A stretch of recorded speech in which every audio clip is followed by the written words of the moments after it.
অনেকেরই হয়তো ধারণা নেই এটা, যে ইনস্ট্রুমেন্টের মধ্যেও ইমোশন রাখা। হ্যাঁ, যে একদম। তবলা যে বাজাচ্ছে হ্যাঁ। তাকে মিউজিক ডিরেক্টর বলেন যে তোর বাজানোটার মধ্যে একটু দুঃখ থাকবে। হ্যাঁ। ওই যে এই যে হ্যাঁ। আজকের এআই এর যুগে এটা খুব ইম্পর্টেন্ট।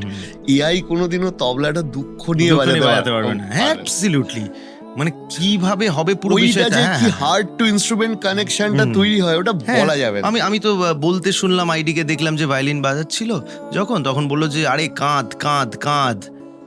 তো আমি যে কাঁদতে বলছে, মানে আমি বুঝলাম, পরে বুঝলাম বিষয়টা, ইনস্ট্রুমেন্টটাকে কাঁদতে বলছে। Right right. ওইটা না, ওইটা মানুষটার মনের মধ্যে রয়েছে যে আমাকে কাঁদতে হবে। যে ধরো ভায়োলিন বাজাচ্ছে সে তো সারাদিন ওটাই করছে, উনি ওইটার মাধ্যমেই কাঁদতে পারবেন। এই যে বলে না মিউজিকটা মানে by heart and from heart.